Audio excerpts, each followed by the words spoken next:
Saúdo novamente os irmãos da paz do Senhor.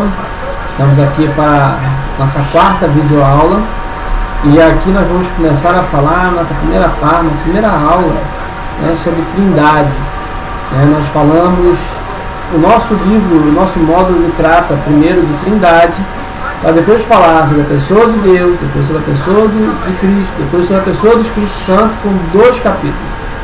Eu preferi fazer o contrário, eu preferi, por uma questão didática, primeiro falarmos sobre a pessoa de Deus, depois sobre a pessoa de Cristo, depois sobre a pessoa do Espírito Santo, cada uma em uma aula, e aí sim, nós falarmos da Trindade, né, em 2 aulas, porque de certa forma nós vamos acabar falando um pouco de cada uma novamente, né, para poder montarmos a ideia do que é a Trindade, né.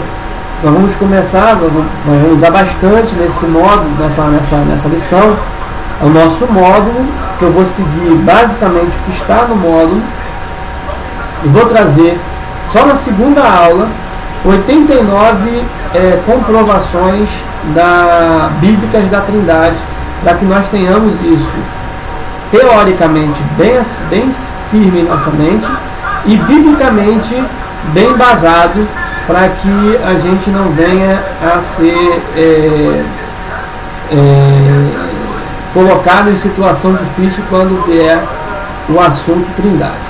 Quando nós falamos em Trindade, nós vemos na igreja que a maioria das pessoas falam que Deus é uno, mas ele é trino. Nós vemos as pessoas dizendo que Deus é triuno. Nós vemos que as pessoas entendem que Deus é um só, mas que o Pai é Deus, que o Filho é Deus, que o Espírito Santo é Deus, mas que a maioria das pessoas da igreja não sabem o que significa ou definir o que é a Trindade, né? Então, nós vamos começar aqui pela nossa lição, né, dando uma olhada acerca do que é a Trindade propriamente dita, né? Existe a ideia, tá, de que Deus ele é único. Deus ele é apenas único. Essa ideia vem da onde? Essa ideia vem da própria Bíblia. A própria Bíblia ela nos mostra que Deus é um. Isaías vai dizer: só há um Deus e fora de mim não há outro, né? Então só há um Deus. Baseado nisso, baseado nesse texto de Isaías, nós não temos margem para pensar em triteísmo. Ou que seria o triteísmo? O Pai é um Deus, o Filho é um Deus e o Espírito Santo é outro Deus. Não, essa ideia ela não cabe. Existe uma outra ideia chamada unicista. O que é o unicismo? O unicismo ele diz o quê? Que só há um Deus, mas que cada pessoa da Trindade não são pessoas, mas são formas como ele se revela ao homem. Então, na verdade, ele diz que seria Deus Pai, seria uma parte da revelação, o Deus Filho seria uma outra parte da revelação, e o Espírito Santo seria outra parte da revelação, mas que só há um só, não há 3 pessoas, mas só há uma pessoa. Essa ideia também ela não condiz com a realidade. Por quê? Porque lá em 1 Coríntios 8:6 diz que o Pai é Deus pleno, com todos os atributos da sua divindade. Vamos dar uma olhada lá em 1 Coríntios, capítulo 8, verso 6. 1 Coríntios, capítulo 8, verso 6, que diz assim, ó: todavia, para nós há um só Deus, o Pai, de quem é tudo e para quem nós vivemos, e um só Senhor Jesus Cristo, pelo qual são todas as coisas e nós por Ele. Então, Deus Pai, Ele é pleno em toda a sua divindade. Mas não tem como a gente pensar que o Filho seria uma revelação, um modo dessa revelação, um modo dessa mesma pessoa. Não. Nós vemos que ele é uma outra pessoa. E que não só é uma outra pessoa, como ele é uma parte da divindade. Porque lá em Colossenses 2,9, Paulo vai dizer o quê? Que porque nele habita corporalmente toda a plenitude da divindade. Então ele é Deus. Então nós temos duas pessoas, cada um é Deus. E por fim, a Bíblia também nos assevera que o Espírito Santo é Deus. No capítulo 5 de Atos, versos 3 e 4, quando Ananias e Safira mentem para Pedro, Pedro deixa bem claro, porque vocês estão mentindo para o Espírito Santo, porque vocês não estão mentindo para o homem, estão mentindo para Deus, né? Ele faz essa ligação do Espírito Santo e Deus, ou seja, mostrando que o Espírito Santo é Deus. Mentir para o Espírito Santo é mentir para Deus, porque ele é Deus, ou seja, cada uma pessoa é Deus. E aí as pessoas têm um problema danado para entender esse negócio de Deus que é três e ao mesmo tempo é um. Como é que é esse negócio, Alexandre? Vamos seguir aqui, não vamos pular a etapa, vamos seguir o nosso módulo que está muito bem explicado e a gente vai poder discorrendo sobre o assunto de forma mais natural e no final você vai ver que o assunto não é tão difícil assim de entender, tá? Primeira coisa para nós entendermos a Trindade, nós temos que entender aquele bendito tetragrama tão falado pelos testemunhos de Jeová, que é o Yahvé, né? No português ficou YHWH, mas no hebraico é Iod, Rei, Vav e Rei novamente, né? Então, esse tetragrama, ele está lá em Êxodo capítulo 3, onde Deus se revela para Moisés. Lá quando ele se revela para Moisés, ele diz o quê? O eu sou te mandou, eu sou te enviou, né? Esse eu sou o que sou, ele está lá, Yahvé. Só que nós precisamos entender que a palavra de Deus afirma que a Trindade toda é Deus. E nós vemos o tetragrama, né? Toda vez que nós vemos o tetragrama Yahvé na Bíblia, ela foi traduzida para Senhor, para Deus, né? Toda vez ela está traduzida dessa forma, ou Deus ou Senhor. E que não é incomum nós encontrarmos esse tetragrama vinculado a uma das pessoas da Trindade ou aos três ao mesmo tempo. Tá? Nós vamos ver em várias passagens isso. E isso nós vamos falar mais abertamente na segunda parte, no nosso segunda videoaula acerca da Trindade, onde eu vou trazer essas 89, eu não sei se vou trazer as 89 não, mas bem próximo disso, eu vou trazer o melhor que eu puder para poder nós enriquecermos bastante o nosso conhecimento acerca disso. Tá? Então, Yahvé ele está relacionado aos três. Nós vamos ter textos no Antigo e no Novo Testamento em que o nome Senhor, o nome Deus vai estar atrelado tanto a Pai, ou ao Filho, ou ao Espírito Santo, ou aos três ao mesmo tempo. Tá? Então, nós vamos ver agora alguns textos que revelam a unidade da Trindade, a unidade na Trindade, né? E um deles está lá em Joel 2,32, que diz assim, ó: e há de ser que todo aquele que invocar o nome do Senhor, Yahvé, será salvo. Antes de continuar esse texto, eu só queria vincular uma coisa. Todo aquele que invocar o nome do Senhor será salvo. Qual é o nome do Senhor que deve ser invocado? Porque o Novo Testamento diz que todo aquele que invocar o nome de Jesus Cristo como seu único e suficiente Salvador, não é isso? Então, nós já temos aqui uma vinculação. Yahvé já está vincado ao Senhor Jesus também. Então, ele continua dizendo assim, ó, porque no Monte Sião e em Jerusalém haverá livramento, assim como o Senhor tem dito, e nos restantes que o Senhor chamar. E aí, no Novo Testamento, nós vamos encontrar essa referência ao Senhor Jesus. Lá em Romanos, capítulo 10, 13, que é o que a gente estava falando aqui, que eu estava mencionando aqui para vocês. Olha só. Capítulo 10 de Romanos, verso 13, que diz assim, ó, porque todo aquele que invocar o nome do Senhor será salvo. Que Senhor Jesus, porque ele estava falando de Cristo, ele estava falando de Jesus aqui, tá?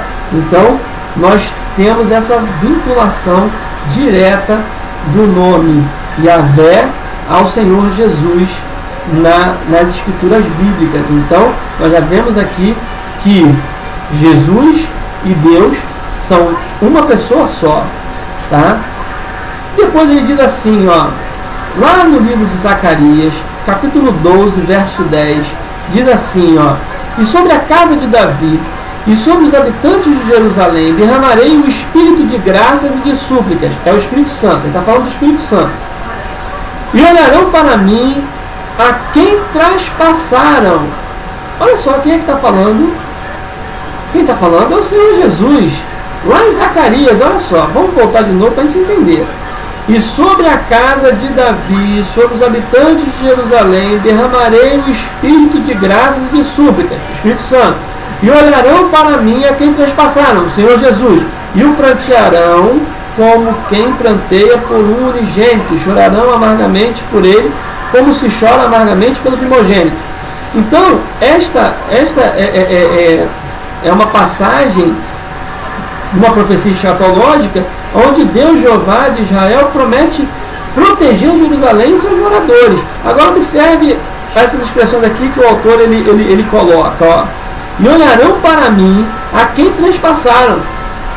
Quem foi ao céu traspassar a Jeová? Ninguém foi daqui para poder ir lá no céu traspassar Jeová. Jeová foi traspassado aonde? Na cruz do Calvário, na figura de Jesus Cristo, na pessoa santa de Jesus Cristo, tá? Então, trata-se, a gente vê tratar naturalmente como uma referência de Jesus, que foi traspassado no Gólgota. E aí nós temos que ir para João 19:37. E outra vez diz a Escritura, verão aquele que transpassaram. Então não há dúvida que mais um texto que mostra as três pessoas de forma diferenciada na Trindade. Ou seja, Deus estava lá no céu, Deus Pai está lá no céu, mas Deus Filho estava aqui na terra quando foi traspassado, né? Vamos prosseguir. Ainda diz assim, ó, e diz livro de Juízes, capítulo 16, 20, que diz assim, ó, e disse ela, os filisteus vêm sobre ti, Sansão, e despertou do seu sono e disse, sairei ainda esta vez como dantes e me livrarei, porque ele não sabia que já o Senhor se tinha retirado dele. Então, o contexto dessa referência mostra que Yahvé está se referindo ao Espírito Santo, porque quem habitava em Sansão era o Espírito Santo de Deus. Mas ali o texto está falando em Yahvé, tá? Então, não há muito o que se falar. Para nós entendermos, então, né, já depois desses dados que nós passamos, nós temos então que, para poder falar acerca de Trindade, nós temos que nos remeter para entendermos a Deuteronômio 6,4. Vamos dar uma lida em Deuteronômio 6,4 para que nós possamos entender. Livro de Deuteronômio, capítulo 6, verso 4, que diz assim: ouve, Israel, o Senhor nosso Deus é um único Senhor. Aqui nós temos que falar alguma coisa acerca disso, que está falando o seguinte: ouve, Israel, o Senhor. O Senhor aqui está Yahvé Errad. Yavé Errad é diferente de Yavé Errid. Se fosse Yavé Errid, qualquer um que fala acerca da unicidade, ou seria só, não tem três pessoas, estaria correto. Por quê? Errid significa unidade indivisível, tá? Unidade simples. E nós vamos ver, por exemplo, no livro de Juízes, nós temos a passagem da filha de Jefté, quando ele diz lá que Jefté possuía uma única filha. Quando está dizendo ali que ele possuía uma única filha, aí estava dizendo que ele possuía uma Errid filha, ou seja, uma única indivisível filha. Não existia complexidade nisso, era uma unidade simples, tá? Porém, Errad não. Errad significa uma unidade composta, tá? Uma unidade complexa, uma unidade composta, ou seja, onde dentro dessa unidade cabe mais de uma pessoa, tá? Então, quando ele diz aqui, ó, ouve Israel, o Senhor nosso Deus é o único Senhor, ele está falando em Errad, ele não está falando em Errid, tá? E aí eu gostaria de trazer aqui para vocês só o seguinte, ó. Errad significa unificar, ajuntar, ser unido como um, tá? Gênesis 2:24 também vai usar esse termo, 3:22, Gênesis 11:1-6, tá? Aí nós temos que fazer uma ligação com Mateus, enfim, tem uma série de coisas aqui que nós deveríamos estar falando. Mas eu gostaria de trazer aqui ainda mais um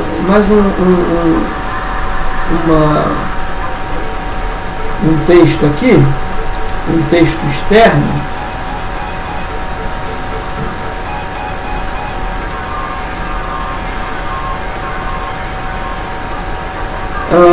Cadê? Diz assim, ó. Essas palavras eram usadas no começo dos cultos judaicos de manhã e de noite. Os versos 4 e 5 de Deuteronômio 6, né? Diz lá assim, ó, ouve Israel, o Senhor nosso Deus é o único Senhor. Amarás, pois, o Senhor teu Deus de todo o teu coração, e de toda a tua alma, e de todo o teu poder. Então, esses dois versículos, 4 e 5 de Deuteronômio 6,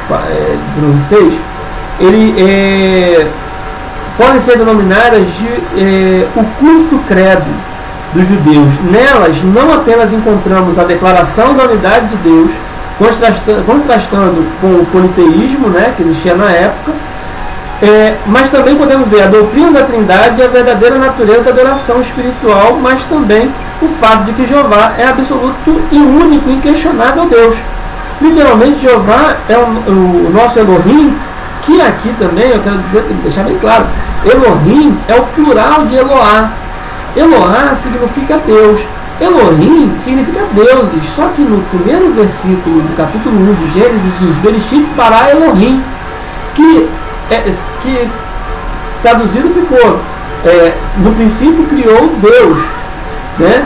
Só que Elohim ali não está para poder dizer que Deus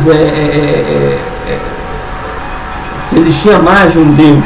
Não é isso, mas mostrar que dentro da singularidade, dentro da unidade deles havia uma pluralidade, tá? No capítulo 2 de Gênesis isso fica mais claro. No capítulo 1 o pessoal gosta muito de dizer que havia ali a questão relacionada à majestade de Deus, mas não, no capítulo 2 não tem muito como falar isso, porque ele vai dizer, façamos o homem nossa imagem e semelhança. Deus não ia perguntar isso para anjos, então ele perguntou para quem? Ele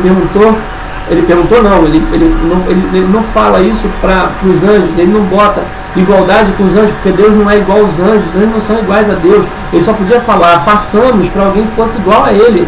Então é alguém que estava com ele e que é igual a ele e que é ele. Então, na verdade, é a unicidade desse Deus trino, que também é uno. Mas continuando aqui o texto que eu estava falando, Jeová, o nosso Elohim, é o único Deus. Deuteronômio 6:1-8 era uma das 4 passagens em que os judeus usavam nos filatérios e que eles consideravam como sendo uma das mais cheias de verdade de instrução. As outras passagens eram Deuteronômio 11, 18, 21, Êxodo 13, 2, 10 e 11, 16. Tá? A unidade entre Deus, entre Jeová e Deus, né? Que Jeová, o nosso Elohim, é o Jeová único, né? A trindade de Deus, que existem mais do que um Jeová, mas eles são um Jeová e um Deus em unidade, expressando assim a verdade das três pessoas, seres ou indivíduos separados e e distintos na divina trindade. 1 João 5,7 vai falar isso. O Pai, o Filho e o Espírito Santo são uma dessa forma, não um individualmente. As palavras Jeová e Deus têm um significado singular e plural, como a nossa palavra ônibus. Desde que existem três pessoas ou seres, então a única forma deles serem um é no sentido de unidade, conforme a oração de João, em João 17, versos 21 a 23. E a verdadeira adoração consiste em amar a Jeová como Deus com todo o coração, alma e força. Ter um amor sincero por Deus é o primeiro grande mandamento. Mateus 22, 36, 40. Então, se nós entendermos essa passagem de Deuteronômio 6, 4, nós estamos prontos para poder começarmos a entender que a Bíblia, apesar de não conter o termo trindade, ela é uma doutrina teológica válida. Por que eu estou dizendo que é uma doutrina teológica? Porque ela foi uma argumentação teológica em resposta a heresias que apareceram na época. O primeiro a usar o termo trindade, né, foi um homem chamado Tertuliano. Tá? Esse homem chamado Tertuliano, que era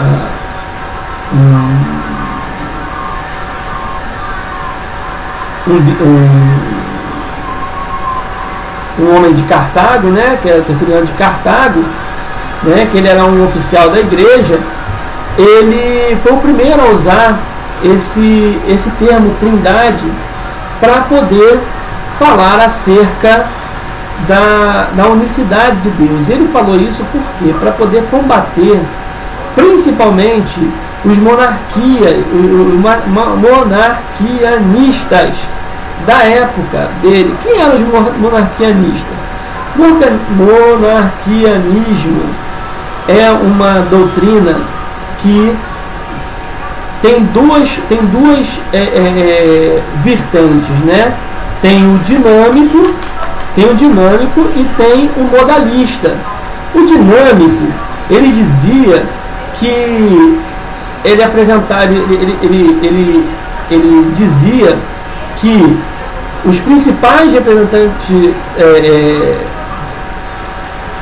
como é que eu posso dizer, que Jesus era apenas um homem de vida santa, ele não era Deus, tá? Ele era um homem de vida santa que nasceu sim de uma virgem, ou seja, ele teria tido um nascimento sobrenatural, milagroso, mas que ele era um homem, ele era apenas um homem, não era Deus, tá? E sobre o qual desceu o Espírito Santo por ocasião do seu batismo no Rio de Jordão, tá? Como está descrito nos Evangelhos, né? E alguns discípulos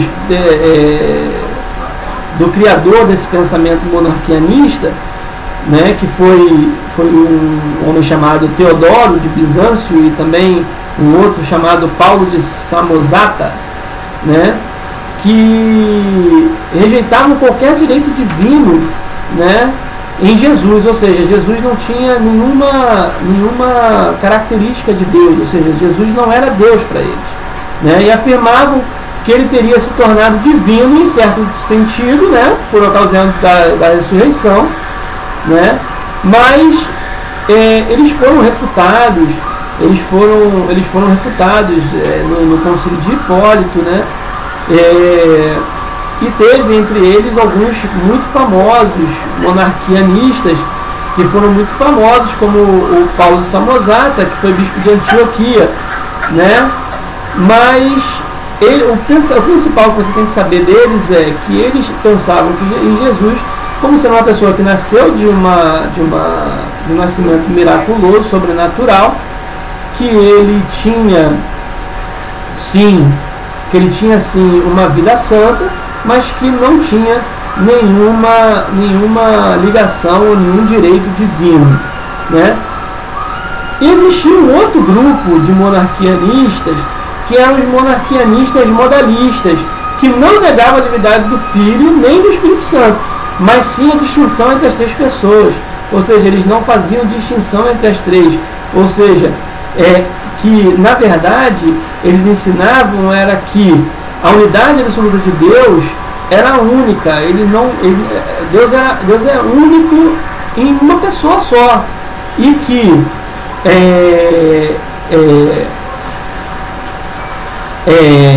na verdade, cada figura que aparece, Filho, Pai, Espírito Santo, seriam modos de revelação do Deus Yahvé, né? Então, esses dois grupos eles foram muito combatidos pelo Tertuliano, né? E ele foi quem vai fazer a primeira declaração de credo da Trindade, né? Que depois vai virar no concílio niceno, ele vai virar aquilo que nós conhecemos como o primeiro tratado da Trindade. Você pode acompanhar comigo. Lá na página 17 nós temos o credo nicênico e Atanásio, aliás. E eu vou ler só o nicênico e depois, quando você no seu estudo, você lê o atanasiano, tá? Que ele é mais longo. Mas o niceno diz assim, ó: cremos em um só Deus, Pai onipotente, Criador de todas as coisas, visíveis e invisíveis, em um só Senhor Jesus Cristo, Verbo de Deus, Deus de Deus, luz de luz, vida de vida, Filho unigênito, primogênito de toda a criação, por quem foram feitas todas as coisas, o qual foi feito carne para a nossa salvação, e viveu entre os homens e sofreu, e ressuscitou ao terceiro dia, e subiu ao Pai, e novamente virá em glória para julgar os vivos e os mortos. Cremos também em um só Espírito Santo. Tá? Esse credo nicênico, ele veio para combater não só o monarquianismo, que isso aconteceu. O monarquianismo ele é do segundo século. Nós estamos falando do credo nicênico, que foi em 325 depois de Cristo, então é quarto século. Então, na verdade, ele veio combatendo algumas coisas. Além do monarquismo, ele veio também combatendo o arianismo. O arianismo, ele ainda cometia uma heresia pior. Ele dizia que Jesus, né, o Filho, ele era uma espécie de semideus ou mini-deus, onde ele era gerado, ele tinha sido a primeira criação de Deus, né? Então eles negavam a eternidade de Deus, negavam a divindade de Jesus, né? E no Concílio de Nicéia foram rebatidos tanto esse quanto os outros pontos que nós já tratamos aqui a nível de monarquianismo e arianismo, tá? Depois vai ter o credo Atanásio, né, que ele é um pouco mais longo, né, mas que foi de vital importância para o que nós temos hoje como doutrina da Trindade. Por isso que nós temos que afirmar que a doutrina da Trindade é uma doutrina teológica. Ela é uma doutrina que busca reunir a verdade que está na Bíblia. Por quê? Porque a Trindade ela tem base bíblica, né? Porque quando o credo Atanásio afirma que adoramos um Deus em Trindade e em unidade, não confundimos as pessoas, nem separamos a substância, né? Quando ele diz isso, no trinitarianismo, né, que nós entendemos que honra as Escrituras, Jesus é Deus Todo-Poderoso. No unicismo, Deus é Jesus. Os modalistas e unicistas de hoje confundem as pessoas da Trindade, mas a palavra de Deus não lhes deixa dúvida. Eu gostaria de trazer aqui porque tem muita gente que gosta de falar que a Bíblia não mostra três pessoas, que nunca mostra Deus em duas formas, separadamente. Mas eu gostaria de trazer aqui, para a gente dar uma olhadinha, capítulo 7 de Daniel, e aqui eu quero deixar capítulo 7, no capítulo 7, cadê? Aqui, capítulo 7 de Daniel, versos 21 em diante, diz assim, ó: eu olhava, e eis que essa ponta fazia guerra contra os santos e vencia. Até que veio o ancião de dias, e foi dado o juízo aos santos do Altíssimo, e chegou o tempo em que os santos possuíram o reino. Ora, Alexander, mas Daniel está falando do quê? Está falando do ancião de dias. Quem é o ancião de dias que foi dado o juízo aos santos do Altíssimo? É Deus, Deus Pai. Então vamos voltar um pouquinho no verso 13, para nós entendermos então essa visão de Daniel.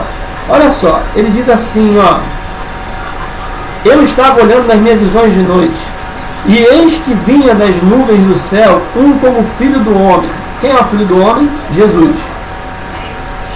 E dirigiu-se ao ancião de dias.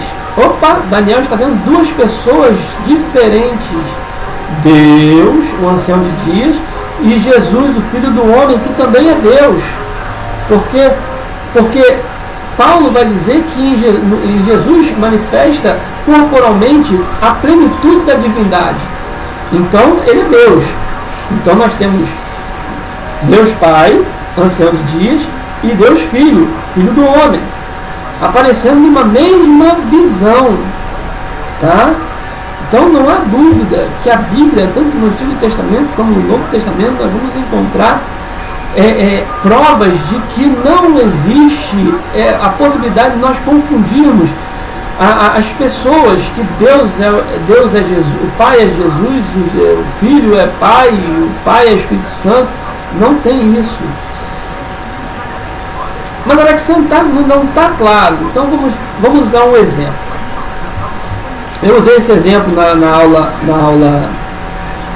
ao vivo e foi muito útil. Nós temos aqui o nosso módulo. Você está vendo aqui o nosso módulo. O nosso módulo, ele contém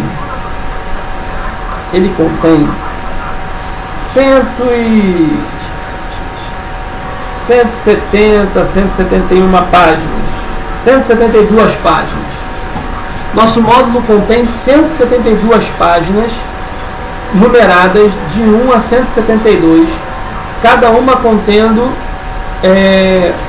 palavras e informações importantes dentro de um texto, de um contexto.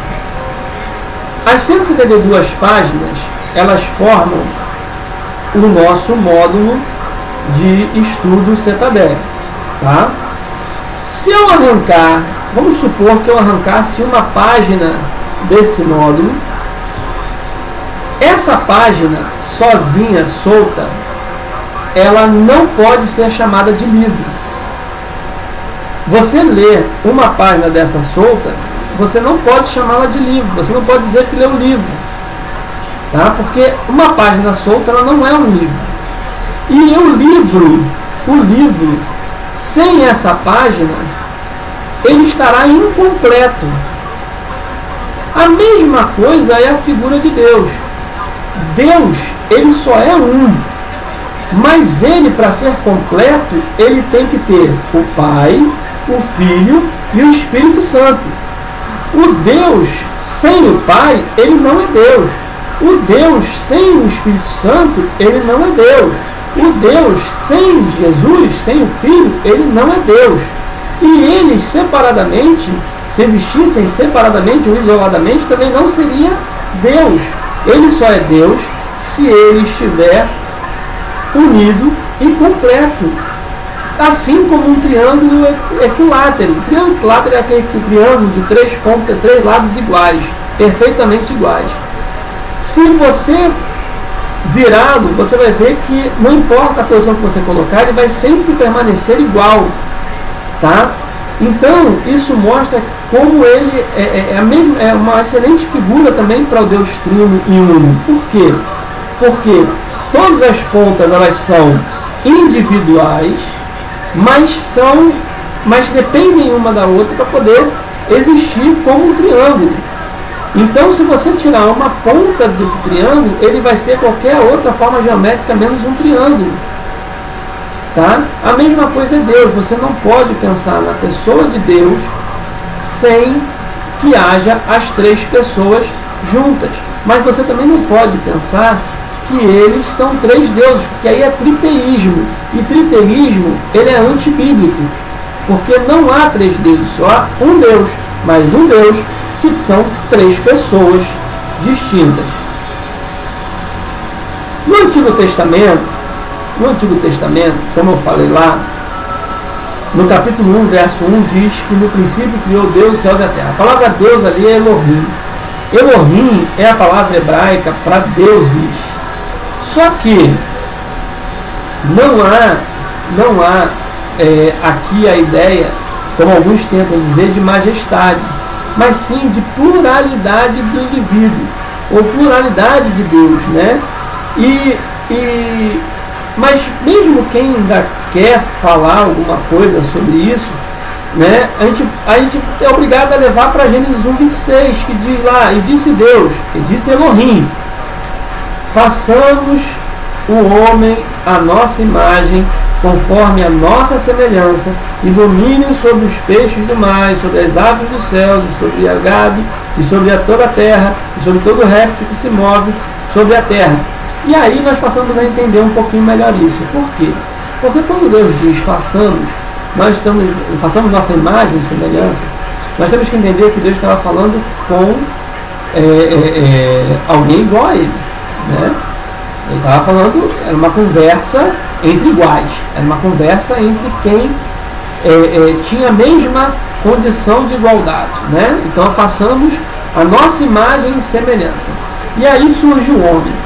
O homem, ele é composto de uma formação que nós chamamos de tricotômica. O que é a tricotomia? A tricotomia é a doutrina que diz que o homem é feito corpo, alma e espírito. Não há dúvida que o homem é corpo, alma e espírito. Biblicamente mostra-se facilmente isso. Mas só para poder nós entendermos, o homem, ele foi feito em imagem e semelhança de Deus. Quando ele foi feito em imagem e semelhança de Deus, nós entendemos claramente que nós não estamos falando que foi feito, nós somos o rosto de Deus, nós somos o braço, nós temos braço como Deus, Deus tem braço como a gente. Não, não é isso. Mas Deus estava falando que iria fazer alguém que era moralmente, tá? E na sua composição igual, seria semelhante a ele, seria parecido com ele, né? Então aí nós temos o que? O homem, ele é corpo, ele tem um corpo que é completamente individual, tá? Do seu espírito, e é completamente individual da sua alma.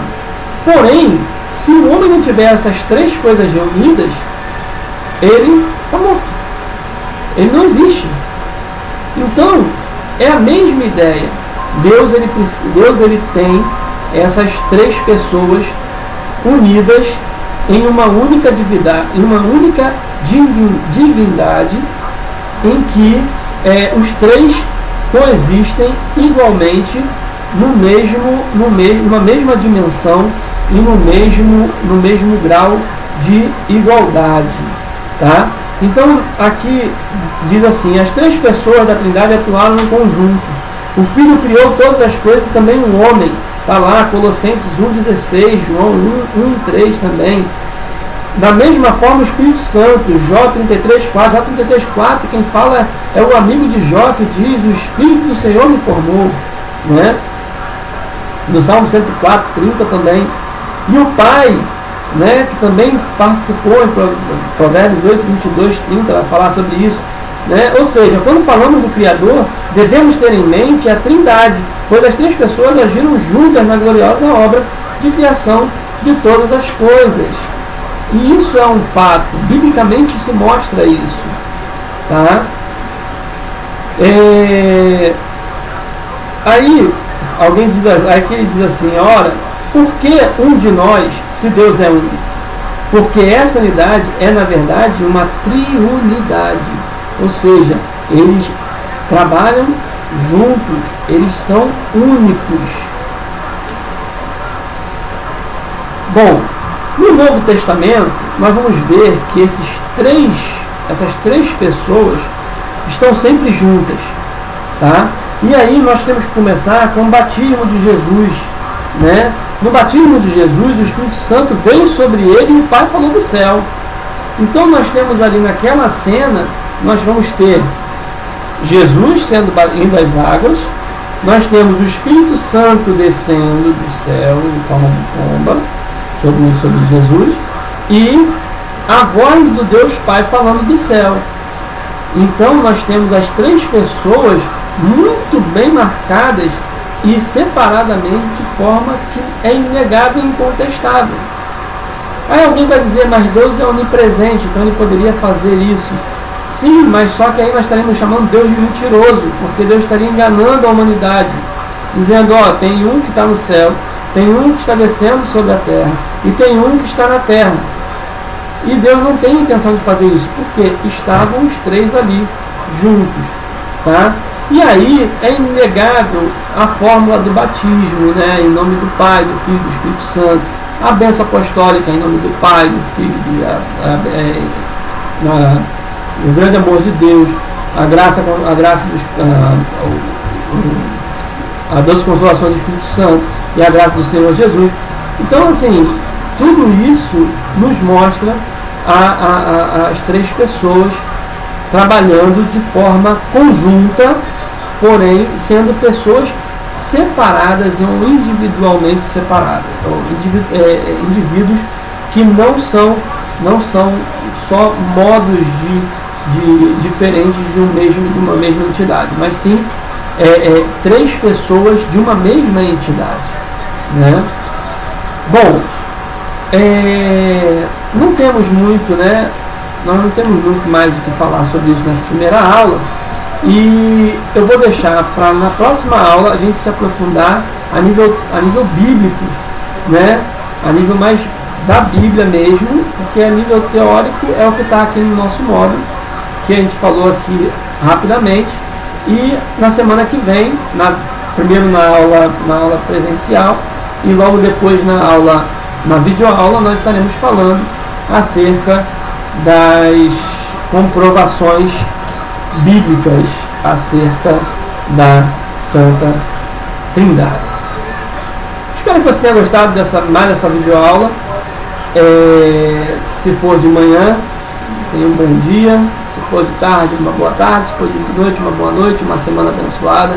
Que Deus te guarde, te ilumine e te dê aquilo que deseja o seu coração.